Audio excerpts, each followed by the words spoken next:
Hi there, it's Kevin with the Rogue Market here with today's Daily Delve. A lot of you old timers that have been around in this channel for a long time might remember this series that I used to do back when actually looking at card prices was something that wasn't so depressing. So we went through a long run between 2022 and 2023 when we went through what I call reprint hell, that Magic just printed and printed and printed, and the cards just continued to collapse in value, and everyone was chasing things like the One Ring and collectibles were king. We are back to where what I call utility is king. I'm actually going to do a video about it on the Rogue Deck Builder channel for a Market Monday, talking about how I think this is such a refreshing change for Magic the Gathering, where utility or cards actually seeing play are the cards that are now going up in value. So it actually makes it something we can do again here on this channel to look at cards that I think are going to go up. So be looking for this video series. I'm going to try to keep these videos under 5 minutes and give you my thoughts of cards that I think are going to go up based on being actually played, not being collected. So for this week, we're going to take a look at the Restless series. There's actually 10 of these. They're printed over Wildsville Drain and in Ixalan. And what makes these very interesting is it was one of the best movers, Restless Anchorage, because it sees a ton of play in standard out for the blue-white control. This is the one that is seeing 4-ofs in those decks, but there are a few of these Restless that are also seeing 4-ofs. And I think this is an awesome time to get into the ones that haven't spiked up. So again, it's not much to write home about going from $1 to $2.85 over the past few weeks, but we have some precedents for when a time period when utility was king in Magic the Gathering with Celestial Colonnade. Celestial Colonnade was a powerhouse in Modern. Now, a couple of things happened. First of all, the power creep in Modern kind of pushed out this playstyle. You can only play unfair decks now in Commander or in Modern. I even called it Commander because it's so broken. That manlands just aren't something that sees a lot of play anymore in the Modern format based upon just the sheer power level. I mean, Modern now, in today's day, when Celestial Colonnade was actually playable, I would say that Modern is even more powerful than Legacy was back then. So there is a format that is very similar to Modern, though, and how it plays out back in the day with Modern, the good old Tarmogoyf Jund type Modern era, and that's Pioneer. I think Pioneer is very similar to the early days of Modern. And it is seeing a ton of play, the Restless Anchorage in Pioneer. So not only the Restless Anchorage, and it wasn't just Celestial Colonnade. Celestial Colonnade happened to be the best one in Modern, at least the one that hit the highest price tag.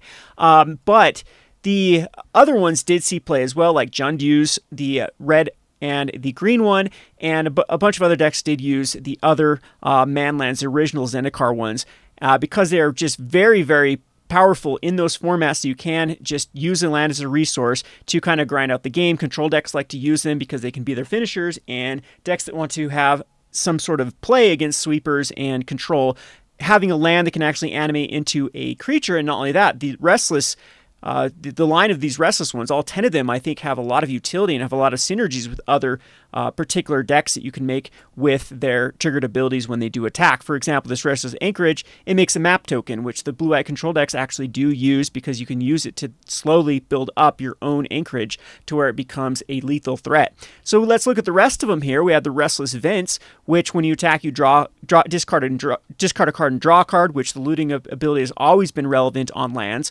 And this one is still very, very low, but you can see that it has seen play in Standard, and I think it's a matter of time before the decks in Pioneer actually pick this one up, because it is one of the better ones in this run to actually animate. And again, once you start getting more synergies with that loot type effect, I think it's going to see more and more play. We also have the Restless Ridgeline that sees play in Standard right now, as well as I'm sure that a Stompy deck could utilize this because it's a very, very aggressive creature that turns into a 3/4.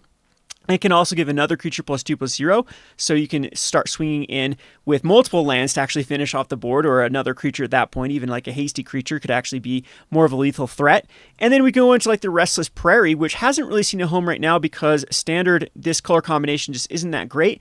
But if Standard ever does pick up like a Celestia go wide type strategy, this is exactly the type of card that would go in. It would be a card they would prioritize, because typically aggressive decks don't like their lands to come into play, but something that is able to turn into a 3/3 and give all your other attacking creatures +1/+1. This could be a turn 5 finisher for sure, and that would offset the coming to play tapped aspect of this Restless Prairie. The next one is Restless Reef, which has the milling cards, and again, this one does see play in Standard and Pioneer. And again, Restless Cottage sees 4 ofs in standard. This is one that has gone up already. I mean, this is one that did see play right out the gates because Golgari midrange is so prevalent in standard at the moment, and many decks do run 4 copies of them, but I still think it's very underpriced at this price point of $1.72. Also, Restless Fortress is starting to see a lot more play because we have the tokens deck in standard that is starting to have more of the meta share. This Orzhov midrange that is trying to use planeswalkers and pretty much creatureless because you use board wipes, and having access to the Restless Fortress to animate and swing in for some incremental damage, or even at that point be your finisher, I think is a very good addition to those decks, and many of them are starting to play more than 1 copy, 2 copies, 3 copies, even up to 4 copies I've seen in decks, all the way even to the Vinestalker, which is able to turn into a 5/5. Typically these ones that have the really strong bodies, if we ever do get like a tempo-based green, a Simic type deck, this is another one that could go perfectly in those shells. This is one that's not seeing a lot, but again, Standard is seeing it, Commander is seeing it, and the Bivouac is also a decent one in Standard. Right now, the aggro decks are not really playing a lot of copies of these because they don't ever want to have a land into play tapped. Again, those sort of things can change, and this is another land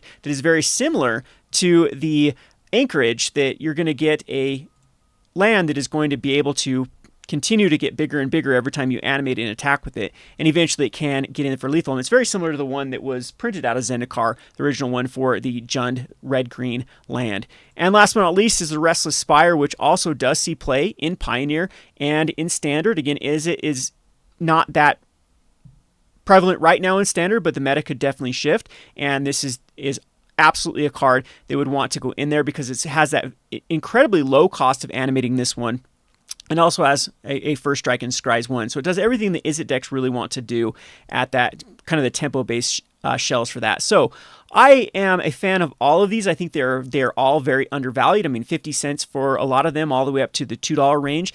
And you can also see what happens when a card does see a 4 of in a main deck, then it can really spike up in price. So this is very exciting with the return of utility. I mean, I'm not going to guarantee prices like Celestial Colonnades, but I mean, this is what really started this channel back in the day. I've been doing these finance type videos clear back when I started Rogue Deck Builder as a way to manage the collection, as just it's another interesting way to look at the Magic the Gathering ecosystem and be able to look at cards that have the potential of going up. So I hope you enjoyed this video series. This one did not get under 5 minutes, a little bit long-winded, but in the future we'll try to get these under 5 minutes and just give you some quick picks of cards that I think are going to go up. Don't know if it's going to be more of a daily episode or like a bi-weekly, but we'll get these out and get these going and get this channel revived. Thanks for watching.